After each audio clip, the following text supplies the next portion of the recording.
La furia del monzón, por Tía Guanzón. Capítulo 31. Al igual que había sido de los últimos nenavarenos en evacuar, Urduja fue de las primeras en regresar. Talazin lo vio como un acto calculado y estratégico. Necesitaban asegurar el dominio, que las cosas volvían a la normalidad. Y qué mejor forma de demostrarlo que ver a las Ayalachis reinar felizmente desde la bóveda celestial cuando regresaran a casa. Pero Talazin también opinaba que las cosas jamás regresarían a la normalidad. No cuando la grieta de vacío había resultado ser el aliento de un dragón gigantesco que yacía bajo la tierra. Me pregunto si todas las grietas eran iguales. Cabilonia, Malanzún, viento, tempestad, lluvia y el resto. ¿Estábamos cosechando el aliento de los dragones todo este tiempo? Espero que no, dijo Kai Jitad, el Rayán de Katao. No tengo ni idea de lo que haremos si deciden despertarse. El consejo de Urduja se había reunido 2 días después de la obscuridad de las lunas ausentes. Talazin por fin había salido de la cama solo para asistir allí, pero ya comenzaba a sentir el cansancio.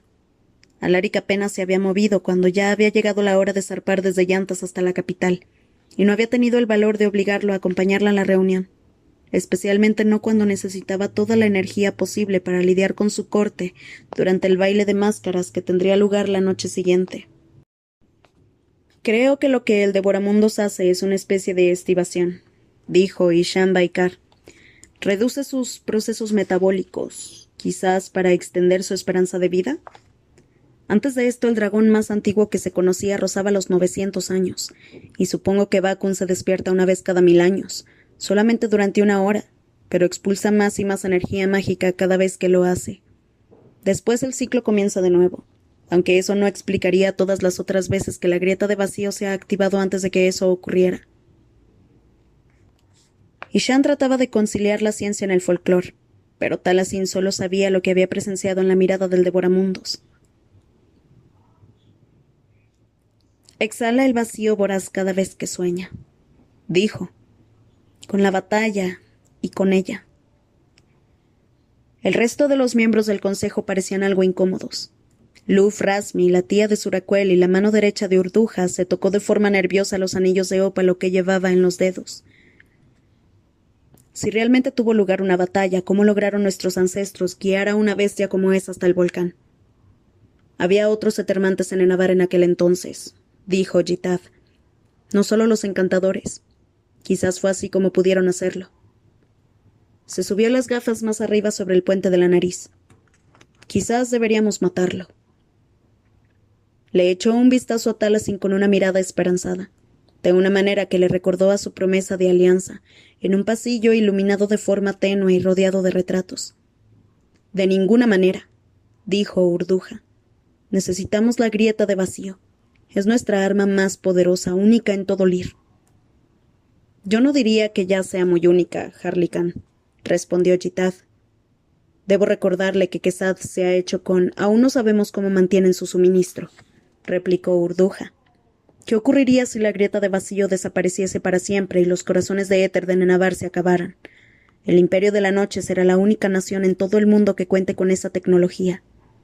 Me niego a darle a nadie tal ventaja sobre nosotros, se traten de nuestros aliados o no.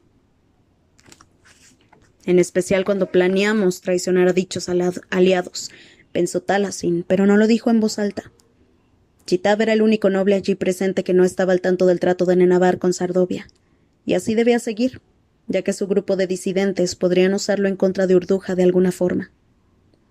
Pensar en la guerra venidera hizo que el estómago se le agriara, pero su conversación con Alaric en el puente antes del eclipse le había dejado claro que no estaba preparado para considerar la paz con Sardovia, y probablemente jamás lo estaría.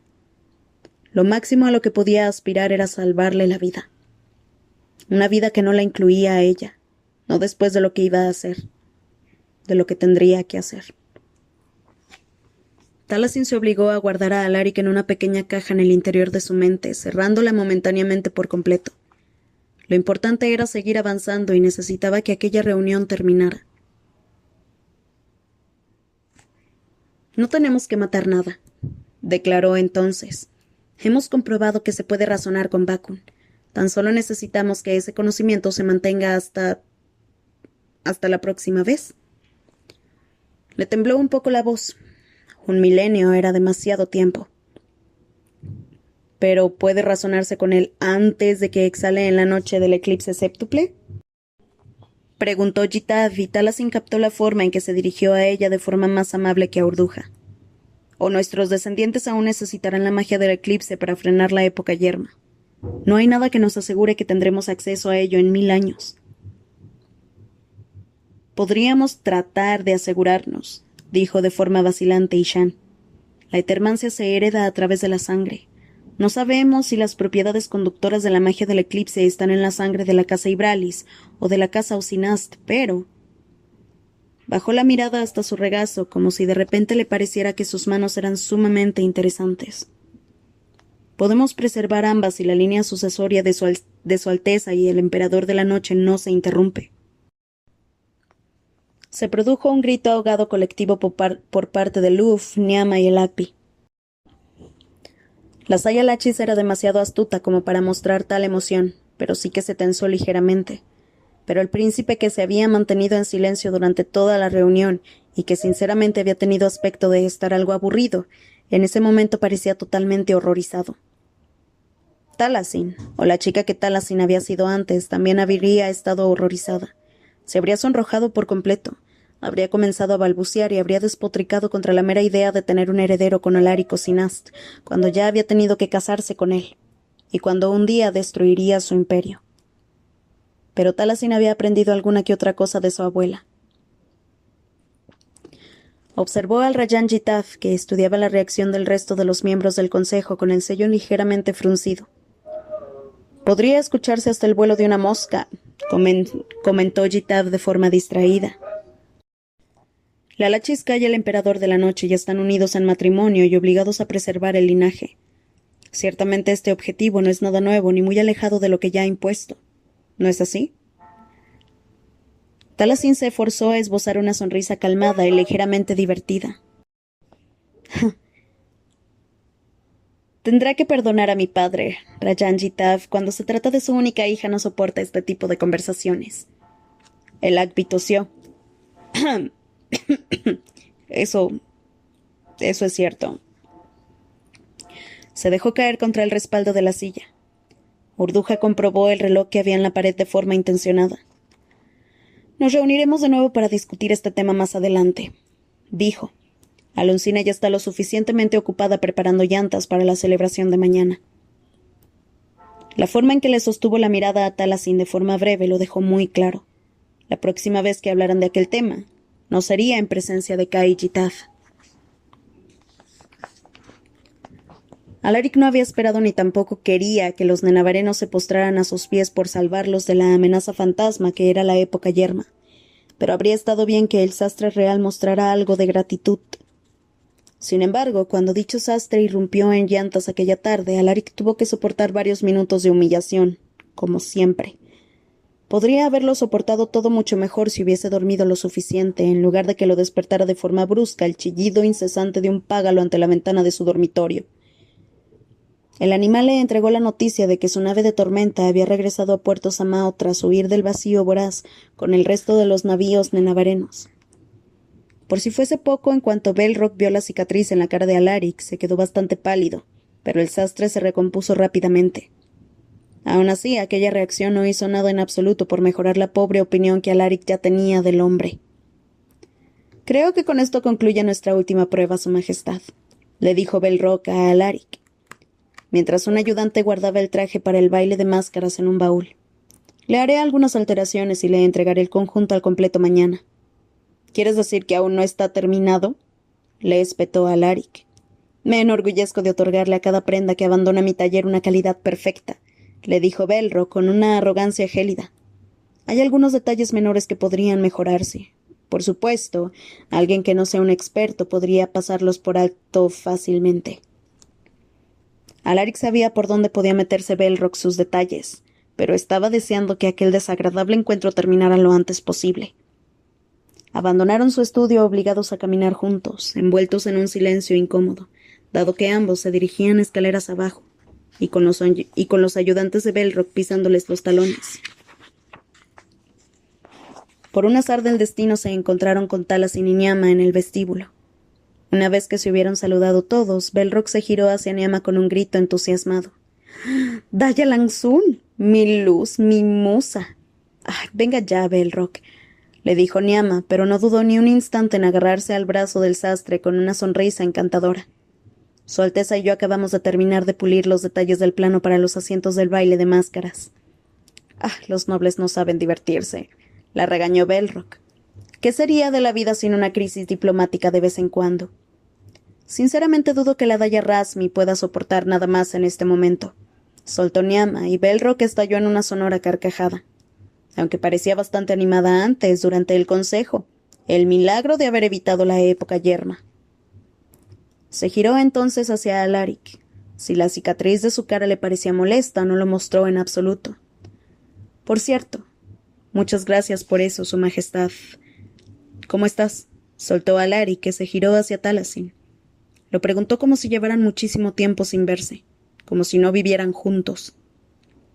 Antes de poder retractarse de esa pregunta tan estúpida, ella le respondió: «Bien», aunque tenía la mirada puesta en sus zapatos. «Me alegro», dijo él. «¿Y tú?» «Estoy bien». Alaric era ligeramente consciente de que Belrock alternaba la mirada entre Talasin y él, fascinado y horrorizado a la vez. ¿Le apetece tomarse un té, maestro Belrock?», preguntó de repente Niama, que arrastró al sastre sin esperar una respuesta. «Su Alteza, Su Majestad, los veré en el baile de máscaras». «Pero», trató de protestar Belrock mientras Niama se lo llevaba por las puertas del castillo. Sus ayudantes se inclinaron ante Talasin y Alaric y también se marcharon. «De hecho, yo tenía un té preparado», murmuró Talasin, que le echó una mirada ligeramente entristecida al lugar vacío que la Daya Langsun había ocupado. «Supongo que no te apetecerá unirte a mí, ¿verdad?». Le llevó un momento demasiado largo percatarse de que su esposa le hablaba a él. Claro. Esperó no haber sonado demasiado ansioso. Talasin guió a Alaric a un pabellón decorado con caracolas de mar, en el jardín de hibiscos en el que en una ocasión había interrumpido la reunión de Talasin y las demás damas del dominio. El té escogido para ese día era de un color cerúleo, preparado a raíz de pétalos de flor de guisante de mariposa. Era el favorito de Niama, pero a Talasin todos le sabían igual. Alaric sirvió el té y le dieron un sorbito.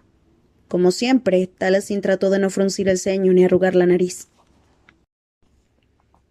Alaric la miró con la cabeza inclinada desde el otro lado de la mesa. «No te gusta el té en absoluto». «Es agua con hojas», dijo a la defensiva. Alaric sonrió. «Entonces, ¿por qué lo sirves?». «Porque los lores y ladies esperan que lo haga». «¿Pero qué te tomarías tú?». Talasin se mordisqueó el labio inferior mientras pensaba en la respuesta. «Supongo que un chocolate caliente». En ese momento fue Alaric el que puso una mueca, pero hizo llamar a uno de los sirvientes y le dio unas instrucciones precisas para que prepararan una olla de chocolate caliente.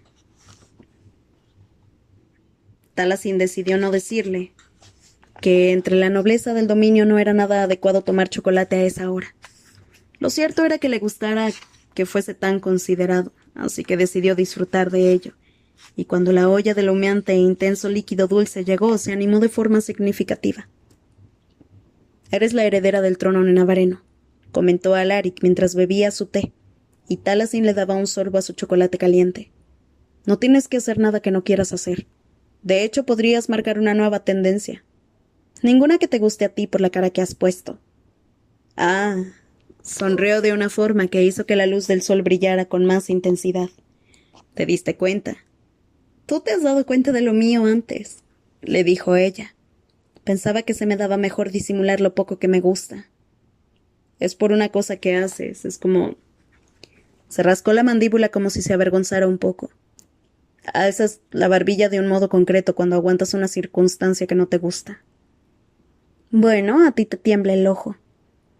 Sintió un escalofrío de intranquilidad al pensar que alguien pudiese conocerla de una forma tan nimia pero tan íntima a la vez. No estaba segura de si el hecho de que ella también lo conociera de esa forma mejoraba o empeoraba la situación. En ese momento, sin embargo, el ojo de Alaric no temblaba.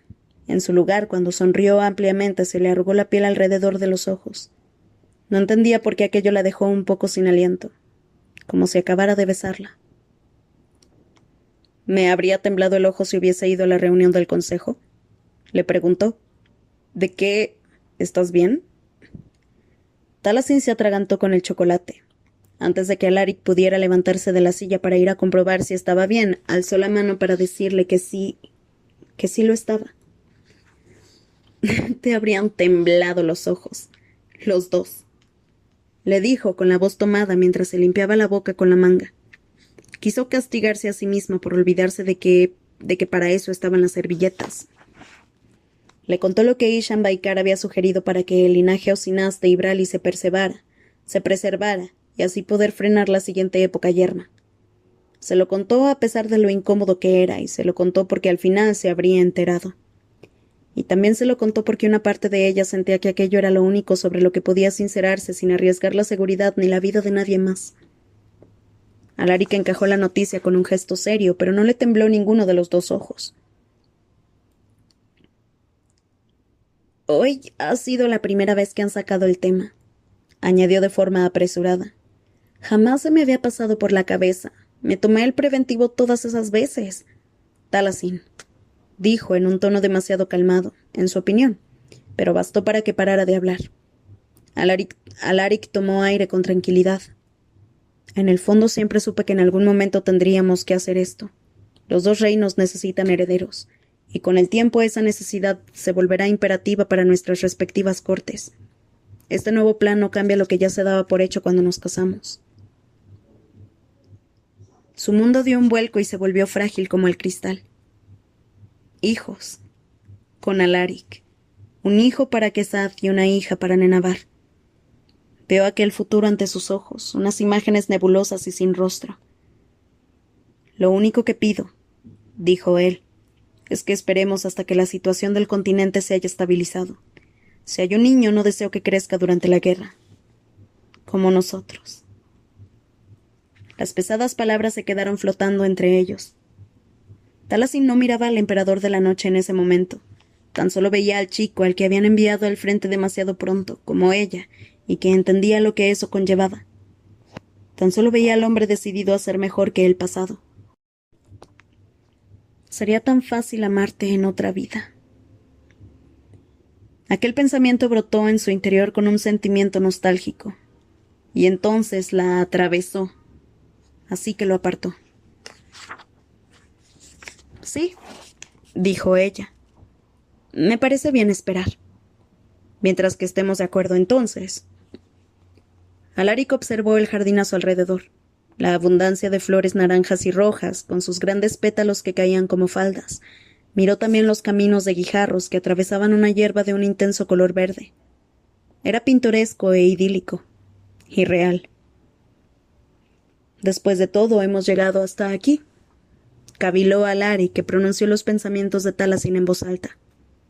Durante los últimos 5 meses, la obscuridad de las lunas ausentes ocupaba casi todos mis pensamientos. Fue el cimiento sobre el que se construyó el tratado de nuestro matrimonio. Y ahora se ha acabado. Y el tratado ha servido a su propósito. Percatarse de aquello fue como un golpe. Agarró la taza que tenía entre las manos con demasiada fuerza.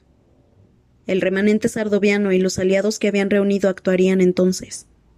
Alaric se enteraría de que siempre habría pretendido traicionarlo. Tendrían que tomarlo como prisionero, ya que era la única forma, o quizás al exilio. ¿Qué ocurre? La miraba con docilidad en sus ojos grises, una mirada marcada por la preocupación que sentía y que ella no merecía. Solo pensaba en el plano de los asientos. ¿Qué era otra mentira más? ¿Los detalles que ha mencionado la Daya Langsun? Preguntó Alaric. Sí, dijo Talasin, a pesar de las grietas que se abrían en su pecho. Continuó contándole los problemas que Niama y ella habían discutido tras el consejo. Cosas insignificantes, pero Alaric la escuchó con total atención, haciendo algún comentario aquí y allá. El aire estaba cargado de perfume y polen, y el cielo era tan azul como el té que Alaric bebía. Había momentos, solo fragmentos de algunos momentos en los que se permitía a sí misma creer que aquellos días durarían para siempre, que no había tormenta alguna acechando en el horizonte ni telaraña que atravesar, que siempre podría ser así.